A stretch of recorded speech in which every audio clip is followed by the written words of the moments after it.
식사하셨습니까? 라고 인사하지 말고 사랑합니다.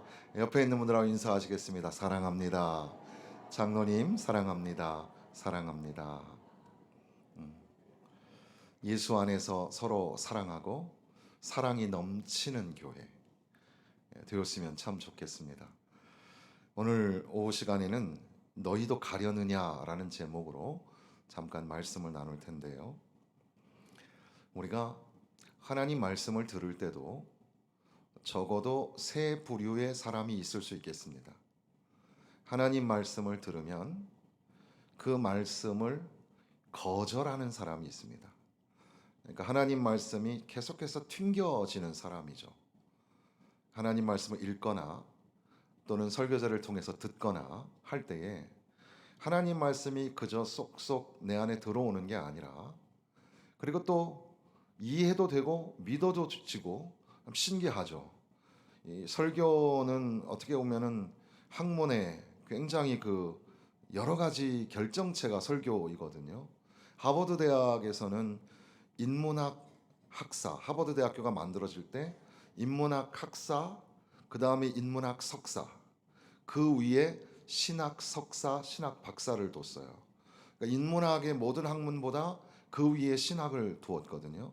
그 정도로 정말 신학적 연구를 통해서 만들어지는 그 하나의 열매와 같은 것이 설교인데, 신기하게도 그 설교 말씀이 다 이해되고, 아멘, 그 설교 말씀이 다 믿어지고, 참 신기하단 말이에요. 그런데 그 말씀이 들리지도 않을 뿐더러 들리긴 들려도 다 거절하는 말씀으로 들리는 거예요. 다 밀어내는 그런 말씀이 될 때도 있다는 겁니다. 그래서 어떻게 보면 그 씨를 뿌리는 자의 비유는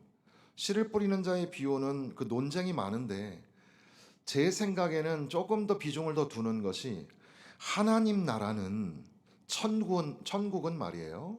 천국은 복음이 뿌려질 때, 씨가 뿌려질 때 돌짝밭에도 가시밭에도 뭐 여기저기 뿌려지지만, 그러나 하나님의 나라는 엄청나게 30배, 60배, 100배의 결실을 맺는, 그렇게 급속도로 퍼져나가는 하나님의 나라다. 여기에 좀 비중을 두지만, 그러나 예수님의 그 가르치심과 그 이 앞뒤의 분위기를 좀 보면, 하나님 말씀을 들어도, 예수님이 말씀하셨잖아요. 하나님 말씀을 들어도 새가 와서 그냥 다 먹어가고, 뿌리를 내리지 못해서 말라버리고, 자라지 못하고 가시덤불 때문에, 옥토밭 같은, 바로 옥토밭에는 씨가 뿌려졌을 때 그냥 막 이곳저곳 막 우리나라처럼 정결하게 선을 따라 씨를 뿌리는 게 아닌데, 막 아무렇게나 뿌렸는데도 불구하고 30배, 60배, 100배의 결실을 맺는 것처럼 하나님의 말씀을 잘 듣는 옥토밭이 되자. 어느 쪽에 여러분들은 더 의미를 더 두시는지 모르겠습니다. 그러나 이렇게 목회 생활을 쭉 하면서 보니까, 어떤 사람은 옥토밭 같이 하나님 말씀을 듣는 사람이 있고, 어떤 분은 그렇지 못할 때가 있더라는 겁니다. 그러니까 하나님 말씀을 들을 때에 그 말씀을 수용하고 수납하는 것이 아니라 하나님 말씀을 거절하는 사람들이 있어요. 또 한 부류의 사람은 하나님의 말씀이 들려질 때 하나님 말씀이 부담스러우니까, 하나님 말씀이 원하는 대로 따라가기가 어려우니까 조금씩 하나님 말씀 듣는 거를 이제 쉬엄쉬엄 가는 거예요. 매주 이 말씀 들으려니까 부담스러워요. 그래서 나는 오늘 안 갈란다. 왜요? 말씀이 좀 무거워요, 나한테. hard saying. 여기 NIV 성경 우리 지금 읽은 본문의 맥락에도 hard saying이라고 되어 있는데, 말씀이 너무 무거워요. 그래서 나는 더 이상 그 말씀을 따라서 안 갈라고요. 그래서 하루 빠지고 한 주 빠지고, 그래서 말씀 듣는 게 띄엄띄엄 듣기 싫다가 이제는 하나님 말씀을 듣지 않는 사람이 되는 거죠. 떨어져 나가는, 어떤 학자는 이것을 drop out라고 했는데, 떨어져 나가는 사람도 있더라는 겁니다. 그런데 하나님 말씀을 들을 때 앞서 계속 설명하는 것처럼 하나님의 말씀을 잘 듣고 그 말씀을 믿음으로 수납하여서 믿음으로 받아들여서 도리어 이제는 헌신하는 자리까지, 야, 이 말씀은 참 생명의 말씀이구나. 달고 오묘한 말씀, 아름답고 귀한 말씀, 생명의 말씀이구나. 생명의 말씀을 주셔서 너무 감사합니다. 그러면서 그 말씀에 의지하여 내가 내 삶을 드리겠습니다. 그렇게 헌신의 자리로 잘 순종 듣고 경청하여 헌신의 자리로 나아가는 사람들, 그러니까 끝까지 주의 말씀을 쫓아서 가겠습니다. 이런 부류의 사람들이 있다는 겁니다. 우리가 복음을 전할 때, 전도를 할 때도 마찬가지인 것 같아요. 전도를 할 때 생각지도 않게 복음을 전하면 나에게 그 얘기를 조금 더 자세하게 해줄 수 있습니까? 하고 묻는 사람들이 있어요. 그러면 얘기를 해 나가는 거죠. 물론 그 얘기 끝에 좋은 결실을 맺고 나 예수님을 영접하겠습니다, 이렇게 되는 경우도 있겠거니와, 그렇지 않더라도 그래도 예수 믿고 구원받으세요 하고 그냥 전도지를 한 장 나누어 주고 끝나는 그런 관계가 아니라 조금 더 깊이, 그래서 이렇게 교회에 참석하게 되고 말씀을 듣게 되고 조금씩 믿음이 자라나게 되는 그런 과정. 그러니까 듣고 싶어 하고 들으려고 하고, 그리고 그 말씀 속에 깊이 자기를 녹여내려고 하는 그런 사람들이 있는 반면, 복음을 전하는 이 전도지 또는 전도자의 메시지가 울려질 때, 그때에 좋은 말씀인 건 알겠는데 나는 그렇게 살고 싶지 않아요. 나는 조금 더 놀다가, 이 멋진 인생 좀 놀다가 나중에 갈게요. 나는 너무너무 바빠요. 죄송해요, 죄송해요, 뭐 이런 노래 아세요? 논과 밭에 나가서 할 일은 많아. 장가도 가야 되고 소도 사야 되고 논과 밭에 나가서 할 일은 많아. 죄송해요. 그런 노래인데, 주님이 오라 하시는 그 말씀의 초청 앞에 난 좀 나중에 갈게요, 좀 떨어져 나가는 거죠. 그런데 더 심각한 경우는 복음을 전하는, 이 생명의 말씀을 전하는 자들을 핍박을 하고 고소를 하고, 참 안타까운 건 구청 앞에서 교회가 시위를 하고 있어서 되겠습니까? 교회의 사명은 뭐죠? 복음 전파죠. 교회가 스피커폰을 들 수 있다면 복음을 전하기 위해서 스피커폰을 들어야죠. 교회가 할 일은 촛불 시위도 아니고 스피커폰 현수막 들고 서는 게 아니에요. 교회가 할 일은 예수 믿고 구원받으세요. 예수 믿고 구원받으세요. 자, 우리 사랑합니다도 했으니 용기 좀 더 내가지고 예수 믿고 구원받으세요 한번 해보겠습니다. 예수 믿고 구원받으세요. 옆에 있는 분이 이 불신자예요. 자, 보시면서 예수 믿고 구원받으세요. 시작. 예수 믿고 구원받으세요. 예수 믿고 구원받으세요. 이 참 중요해요. 우리가 용기 내서 사랑합니다, 그리고 이제 복음의 메시지를 전하면서 예수 믿고 구원받으세요. 그런데 어떤 분은 받으면서 다 웃으면서 나도 교회 다녀 이러는 분도 계시죠.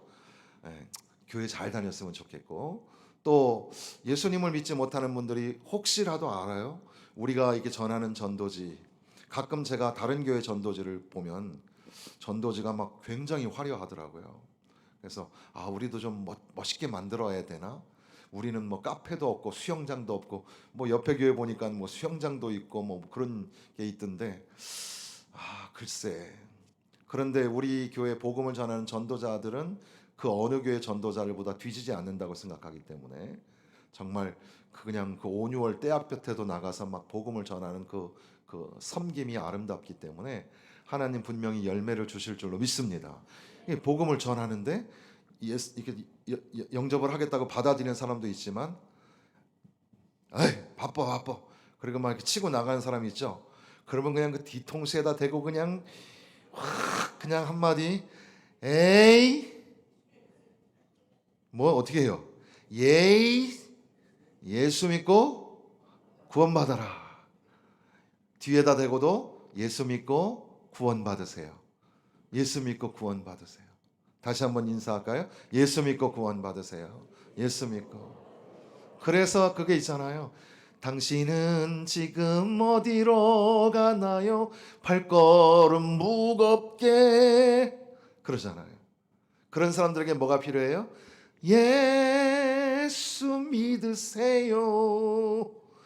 예수 믿으세요. 예수님 믿으세요. 예수님 믿으세요. 혹시라도 거절하는 사람이 있어도, 핍박하는 사람이 있어도, 전도지가 때로는 밟히기도 하고 찢기기도 하고, 어떤 사람들은 다 알죠. 물티슈 빼먹으려고 하는 사람도 있겠죠. 괜찮아요. 거기 또 제 이름이 써 있잖아요. 또 제 이름이 짓밟힐 때도 있어요. 예수를 위해서라면 우리 이름이 짓밟혀도 괜찮아요. 그러다가 어떤 사람이, 야, 이 물티슈 한 장이 이렇게 시원하구나, 이 교회 내가 한번 가봐야 되겠다, 그런 일이 일어날 줄로 믿습니다. 전도하는 그 전도자의 발걸음이 얼마나 아름다운지요. 자, 우리는 설교 말씀을 듣는 것 또는 복음 전도를 어떻게 받아들이는가, 이렇게 등등 먼저 내용 없이 한번 적용을 해보았는데, 지금 오늘 이 말씀은 예수님께서 5천 명을 먹이고 그 죽은 사람을 살리고 병든 자를 고치고 귀신 들린 자를 내쫓고, 거기다가 그 작은 그 물고기와 보리떡으로 수많은 사람을 먹이는 그런 기적을 하니까 사람들이 그냥 인산인해로 예수님을 쫓아 나오는 거예요. 와, 오늘도 예수님 앞에 다 모였어요. 예전에 그 여의도 광장에서 그 모여서 집회했던 거, 우리 원로 목사님도 그 얘기를 잠깐 이번 수련회 때 하셨는데, 저도 그 어린아이일 때, 아주 어린아이일 때 엄마 손잡고 거기 가가지고 비닐바닥에 다 앉아가지고 누군지도 모르면서 그렇게 많은 사람들 국풍 80일 뭐 이러면서 그때 막 민족을 위해서 기도한다고 막 그랬는데, 많은 사람들이 예수를 쫓아 나왔는데 그 사람들은 다 오늘도 떡 좀 주시려나? 오늘도 맛있는 거 좀 주시려나? 야, 오늘은 어떤 사람이 벌떡 일어날까? 이런 생각을 하는 거죠. 근데 예수님께서 오늘은 다 말씀을 하시는데 알 것 같기도 하고 모를 것 같기도 하고 한 말씀을 하시는 거예요. 내가 생명의 떡이라. 내가 떡이다. 그러면서 나로 말미암지 않고는, 그러니까 나의 떡을 먹지 않고는 영생에 이를 수가 없다. 그런 말씀들을 하시는 거예요. 그러니까 이 말씀을 들었던 사람들 중에 6장 41절로 한번 가보시면, 자기가 하늘에서 내려온 떡이라 하심으로 유대인들이 예수에 대하여 수군거려. 이제 유대인들이 궁시렁궁시렁 수군대기 시작하는 겁니다. 이르되 이는 요셉의 아들 예수가 아니냐. 그 부모를 우리가 아는데 자기가 어찌하여 하늘에서 내려왔다 하느냐. 바로 예수님께서 하나님의 아들이시고 이 땅의 구원자로 오셨다고, 하나님의 나라가 지금 이 땅에 임하였다고 선포하실 때에 유대인들은 자기의 전통과 자기의 상식과 신앙 안에서 도무지 납득이 안 되는 거예요. 지금까지 떡도 만들고 먹을 것도 주고 또 신기한 말씀도 많이 가르쳐 주시고 사람들이 막 쫓아오는 중에 유대인들도, 율법자 바리새인들도 거기에 막 쫓아다니면서 귀를 기울여 들었거든요. 그런데 이상한 말씀을 하는 거예요. 내가 하늘에서 내려온 떡이라, 신령한 떡이라, 생명의 떡이라 말씀하시는 거예요. 그랬더니 우리가 저 사람의 부모를 아는데, 요셉과 마리아를 아는데 어찌하여 하늘에서 내려왔다 하느냐. 예수님께서 수군거리는 걸 알고서 너희는 서로 수군거리지 마라. 그러면서 나를 보내신 아버지께서 이끌지 아니하시면 아무도 내게 올 수 없으니 오는 그를 내가 마지막 날에 다시 살리리라. 주님께로 다가가는 사람들이 있고 주님께로부터 멀어지는 사람이 있을 것을 암시하는 그런 말씀을 하시는 겁니다. 그러니까 유대인들의 마음속에는 이제 불편한 심기가 생기게 된 거죠. 그리고 이제 52절로 가보면 그러므로 유대인들이 서로 다투어 이르되 이 사람이 어찌 능히 자기 살을 우리에게 주어 먹게 하겠느냐. 예수님께서는 내 살을 먹고 내 피를 마시는 자가 영생을 얻겠다고 말씀하시니까 이 말이 이해가 안 되고 받아들여지지가 않으니까 막 서로 논쟁이 붙어가지고 막 서로 다투면서 우리 보고 자기 살을 먹으라고 하니 자기 피를 먹으라 하니 이게 말이 되는 소리를 하는 거야. 말도 안 되는 소리를 하고 있어. 그러면서 이제 예수의 대적자들로의 자리로 떨어져 나가게 되는 거죠. 그런데 60절로 가보면 제자 중 여럿이 듣고 말하되 이 말씀은 어렵도다 누가 들을 수 있느냐 한데, 유심히 봐야 될 것 중에 하나는 제자 중이란 말이에요. 제자 중, 예수님을 따르는 많은 사람들이 있었다는 겁니다.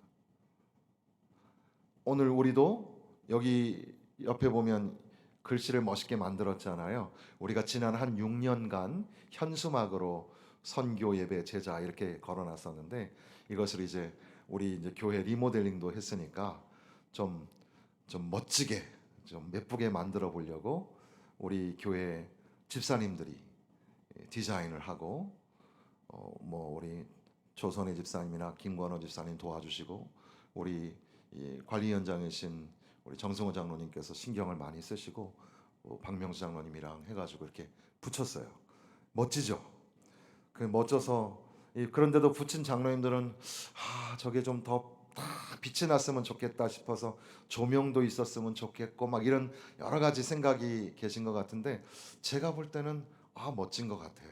그리고 우리 여기 스크린이 굉장히 밝거든요. 아주 좋아서 스크린이 색깔이 바뀔 때마다 저 글자도 색깔이 살짝 바뀌는 것 같아요. 멋져요. 그래서 저거 만드신 분들 좀 부담스러워 하실 테니까 가서 장로님 멋져 불어 이렇게 하면서 이렇게 좀 칭찬도 해주시고 그러면 좋을 것 같아요. 저기에 보면 우리는 하나님을 예배하는 예배자입니다. 우리는 생명의 복음을 전하는 전도자입니다. 그러니까 전도와 선교는 우리가 같은 의미로 두었어요. 그리고 우리는 예수님을 따르는 제자입니다. 이것이 제가 생각할 때는 매년마다 교회 표를 바꾸고 표 바꾸다가 나중에 그 말이 그 말인 것 같고 그런 게 너무 많이 해봤기 때문에 어떤 교회에서는 저보고 정 목사가 져봐. 맨날 제가 막 그거 짓느라고 바빴어요. 가만히 생각해 보니까 결국은 우리가 계속해서 가지고 갈 표현은 우리 교회는 하나님을 기쁘시게 하는 교회가 되자. 또 하나님이 기뻐하시는 사람들이 세워지는 교회가 되자. 그리고 우리 교회가 공유적 가치로 가져야 할 것은 우리는 하나님을 예배하는 예배자입니다. 우리는 예수 생명의 복음을 전하는 전도자입니다. 우리는 또한 예수 그리스도를 따라가는 제자입니다. 이것을 두면 참 좋겠다. 그 생각을 한 거예요. 그런데 제자, 여러분 다 제자입니까? 후안 카를로스 오르티즈 목사님의 유명한 책이 제자입니까? 라는 책이에요. 제자 훈련 할 때 반드시 읽어야 되는 책 중에 하나가 제자입니까? 당신은 제자입니까? 당신은, 변호사 영화에 보면은 당신은 좋은 사람입니까? 이렇게 하잖아요. 당신은 제자입니까? 진짜요? 여기에 보니까 제자 중 여럿이 듣고 말하되 이 말씀은 어렵도다 누가 들을 수 있느냐 한데. 그러니까 유대인들, 이미 예수님을 하나님의 아들로 믿지 아니하는 사람들도 수군거리고 싸우고 지금 상황이 지금 심각해요. 그런데 예수님을 따르는, 왜 요한은 예수님을 따르는 무리들 중에 제자라고 했을까요? 12제자 말고 또 제자가 있었다는 이야기잖아요. 제자들. 저와 여러분도 제자입니까? 바로 그 제자들 중에 몇몇은 수근거리면서 이 말은 어려워. 그래서 여기에 영어 번역에 hard saying이라고 되어 있어요.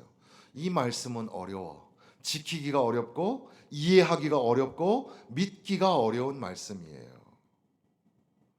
자, 좀 과감하게 생략하고 넘어가서, 그리고 이제 예수님께서 쭉 설명을 하셨는데 불구하고 66절로 가보면 그때부터 그의 제자 중에서 많은 사람이 떠나가고 그와 함께 다시 다니지 아니하리라.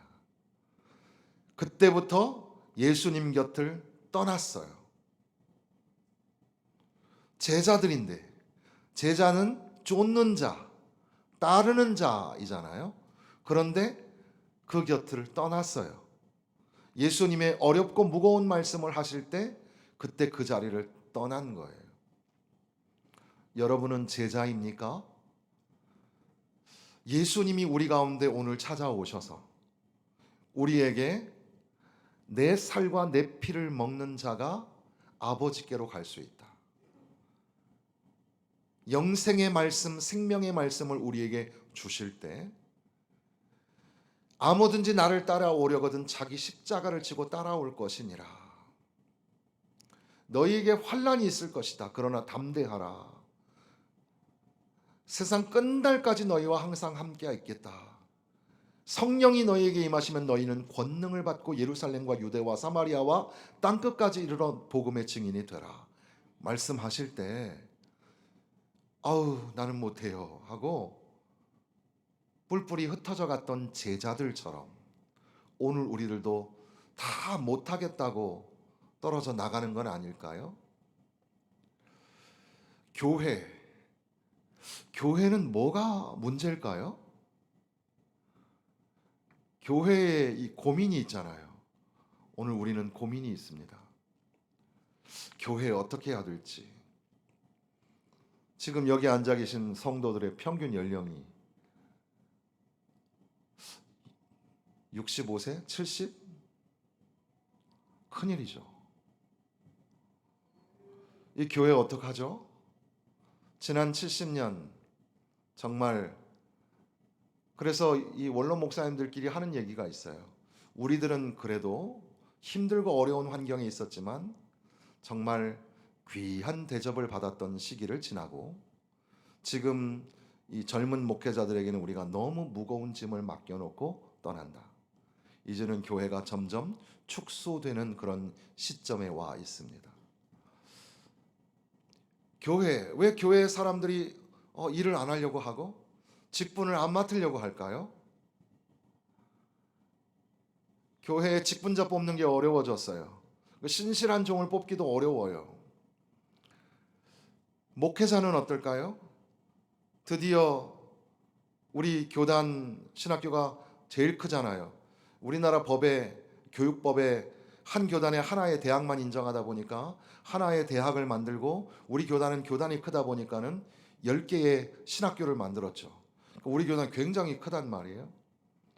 그런데 우리 교단의 신학대학원, 그러니까 목사가 되기 위해서 들어가는 대학원이 신학대학원인데 그 대학원에 미달 사태가 일어났어요. 그리고 경기도 조금만 외곽으로 나가면 전도사님이나 부목사님 모시기가 너무너무 어려워요. 모셔도 문제예요.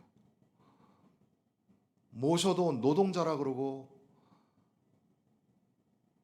방송실에서 일 시켰다 그러고 토요일 날 나오라 그랬다 그러고, 참 세상이 어떻게 되는지 모르겠어요.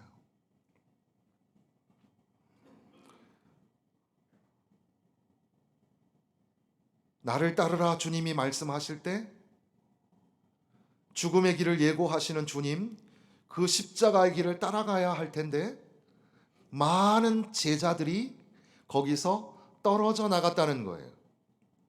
거절하는 유대인들도 있었고 떨어져 나가는 제자들도 있었다는 사실입니다.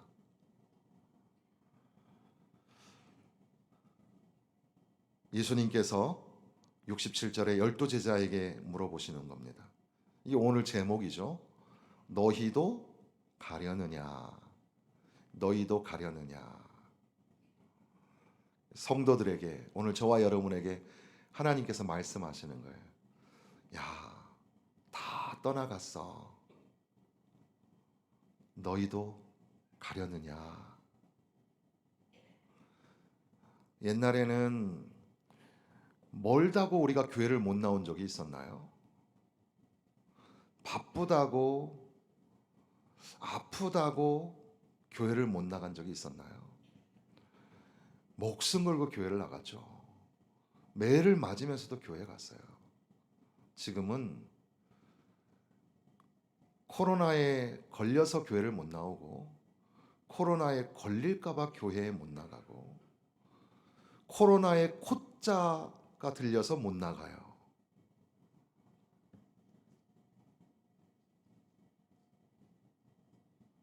그러니 더 나아가서 전도합시다. 선교합시다. 교회 목사님이 교회에 성도수 늘려가지고 뭐 사업하고 이런 게 아니에요. 한 영혼이라도 정말 주님 오시는 그날이 가까웠는데 한 영혼이라도 예수님을 만나게 하고 예수님을 믿고 구원받는 구원의 방주가 되게 하기 위해서 예수 믿고 구원받아야 되지 않겠습니까? 그래서 우리가 이 사명을 고취할 때 이 사명 앞에 나는 못하겠어요. 전도도 안 해요. 선교도 안 해요. 봉사도 안 해요.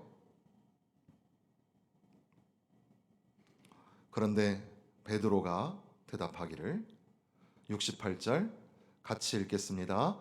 시몬 베드로가 대답하되 주여 영생의 말씀이 주께 있사오니 우리가 누구에게 가오리이까? 베드로가 역시 베드로예요. 참 제자답게 예수님의 제자답게 멋진 말씀을 하는데 주여 영생의 말씀이 여기 있사오니 영생의 말씀이 주님께 있사오니 우리가 누구에게로 가오리이까? 이게 너도 가려느냐, 이게 좀 아이러니하게도 베드로 쿼바디스라는 영화에서 나오는 장면이잖아요. 베드로가 로마의 밖에서 도망을 치려고 할 때 주님이 다시 거꾸로 돌아가실 때 어디 가십니까? 그러니까 너가 지금 도망쳐 나가는 그곳으로 나는 간다. 그래서 이 베드로가 전설에 의하면 다시 들어가서 십자가에 거꾸려 매달렸다고 하는 쿼바디스 도미네 주여 어디로 가시나이까 이런 말씀이죠. 예수님께 고백하기를 영생의 말씀이 주님께 있습니다. 여러분, 영원한 생명을 주시는 구원과 생명의 말씀이 이 성경에 있는 것을 믿으십니까? 성경 말씀을, 이 하나님의 말씀을 잘 들을 수 있는 곳이 바로 교회고 바로 예배 시간입니다. 그러니 생명의 말씀이 여기에 있사오니, 아니 이곳에 임재하시는 우리의 예배를 주관하시고 우리의 예배를 받으시는 분은 오직 주님이신데, 주님께 영생의 말씀이 있는데 주님이 하시는 말씀이 생명의 말씀인데 우리가 어디로 가오리까? 참 멋진 고백이죠. 너희도 가려느냐? 아유 안 갑니다 라는 표현이 아니라 주여 우리가 어디로 갑니까? 여기에 생명이 말씀이 계신데. 그 두 번째 말씀은 뭐라고 말하죠? 주여 우리가 주는 하나님의 거룩하신 자인 줄을 믿고 알았사옵나이다. 바로 주님이 하나님의 거룩한 자임을 믿고 알았사옵나이다. 그러니까 이 말씀은 계속해서 내가 믿음으로 성장하고 성숙해가고 있습니다 라는 고백입니다. 사랑하는 성도 여러분, 오늘 이 말씀은 예수님을 만나고 예수님의 말씀이 우리에게 접촉되어질 때 적어도 세 부류의 사람이 있다는 겁니다. 유대인들은 거절합니다. 제자들 중에 몇 명은 떨어져 나갑니다. 그래서 더 이상 그때부터 다시는 그와 함께 다니지 아니하더라. 예수를 쫓던 많은 무리들이 있었는데 다 이제 떨어져 나갔다는 겁니다. 끝까지 남는 제자들, 그 제자들은 아마도 베드로처럼 고백했을 겁니다. 영생의 말씀이 주께 있사오니 우리가 어디로 가오리이까. 그러나 이 말씀을 맺으면서 우리는 무거운 말씀 하나를 버릴 수가 없겠죠. 요한복음의 6장의 마지막 구절은 그렇게 베드로가 멋진 고백을 했음에도 불구하고 예수님께서 대답하시되 내가 너희 12를 택하지 아니하였느냐? 그러나 너희 중에 한 사람은 마귀니라. 누구에게 하시는 말씀이죠? 제자들에게 하시는 말씀입니다. 가룟 유다는 12제자 누구 못지않게 헌신했던 사람이었습니다. 그런데 왜 이런 말씀을 하실까요?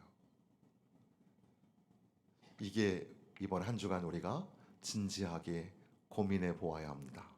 한 주간 이 말씀을 묵상하시면서 주님의 음성을 들어보세요. 누구누구 집사야 너도 가려느냐? 누구누구 권사야 너도 가려느냐? 그때에 나는 어느 자리에 있을까?